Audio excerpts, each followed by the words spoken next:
Hi, and welcome to this week's look at the major stories that have affected the market so far.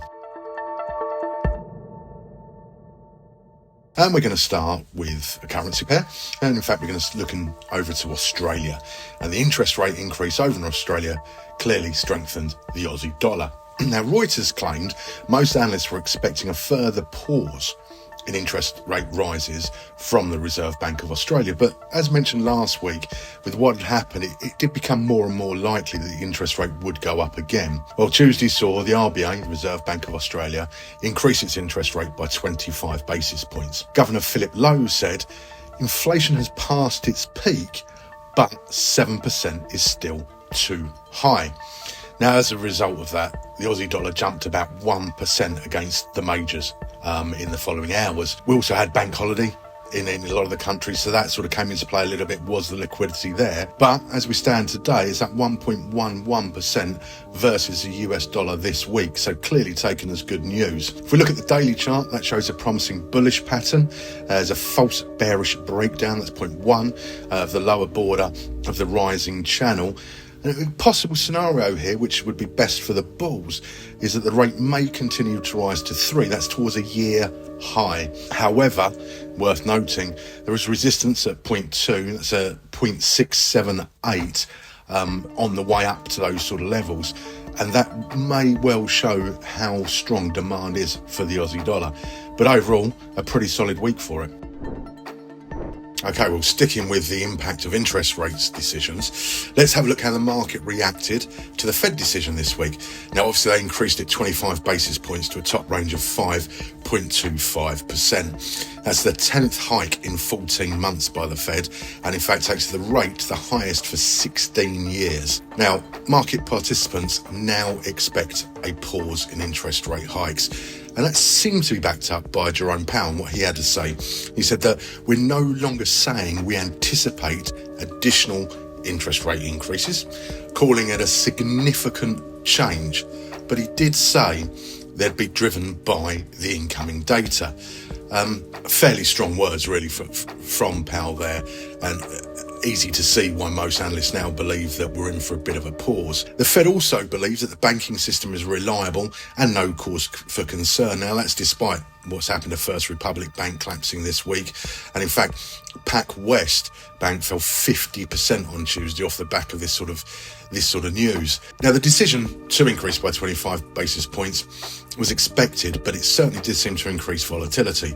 US stock market fell, for example. Gold jumped up in price, and the dollar index fell to dollar lows. Thus, the majors pretty much across the board all increased against the dollar. We've seen, the Aussie dollar was being strong against it already. Now, the daily chart shows that the euro against US dollar is near highs of the year, though worth pointing out that each of the two renewals of the year high back in April were pretty short-lived and pulled back. This sort of shows a bit of strength of the sellers around the 1.100 mark, and that level potentially working as serious resistance as the blue channel as we move forwards. We have got the ECB rate decision out on Thursday afternoon UK time. That may well obviously have an impact on the euro, but good news in terms of looks like there's going to be a pause in interest rate hikes from the US for now. However, the dollar not reacting particularly well to it. Okay, let's move away from interest rates for a moment and take a look at some commodities. We can take a look at oil and crude oil, Brent crude oil, at least the lowest for near a month. Over the last year, the oil price has been pretty volatile. Obviously, geopolitical conflicts definitely seem to have an effect on the oil price. No massive surprise with what's been going on. And in fact, if we look back historically, you can see how geopolitical conflicts do impact the price. We look back to the 70s, for example, in the famous oil crisis. Sanctions that we placed on Russia and subsequent demands by Russia for settlement in rubles for their energy products did have an effect on supply, absolutely no doubt. And of course, contributed massively to the volatility that we've been seeing in oil. In fact, 1 month ago, Saudi oil giants said they intended to scale production back by up to 500,000 barrels per day. This was part of a large-scale attempt by the OPEC Plus countries to try and reinforce high oil prices. Now, oil is significant, not just from an investment perspective, but from a daily cost perspective. And in fact, in the UK, the government's giving out what's called a cost of living allowance to many households to help contribute towards their rising energy and fuel bills, because, of course, people need to drive to work as well. So Tuesday, we saw a bit of a dive in the price from $77.03 per barrel down to $73.60 per barrel. Now, that was despite US inventories falling by 3.9 million barrels during the course of the week. So a little bit of surprise. Also talking about high debt levels in the US, that could play a part moving forwards. The debt to GDP ratio in the US is currently approximately 123%. If you compare that to the UK, for example, we're running at a lowly 85% and the Swiss down around 39%. There's a lot of factors coming into play there. It's also being said by some pretty serious bodies in the energy market that China, India, Turkey, the UAE and Singapore, who I think it's fair to say all five of those have good relations with Russia and with Europe as it stands at the moment. Now, they're allegedly buying Russian oil and reselling it into the European market. Now, that, of course, could ease the supply and demand issues, even if it is sort of bypassing sanctions slightly, and have a further effect on the price as we move forwards. Oil volatility is certainly abounding again. What does it mean? Well, for UK consumers, for example, the price of a litre of unleaded fuel this time last year was just shy of £2 per litre, and it's currently at £1.49. So you can see how the oil price affects not only traders and speculators, but individual households. Okay, so finally, and we always like to try and throw an equity or a share in, for a bit of a different view on the markets. And this week, somebody has Netflix chilled. Sorry, apologies for the terrible pun.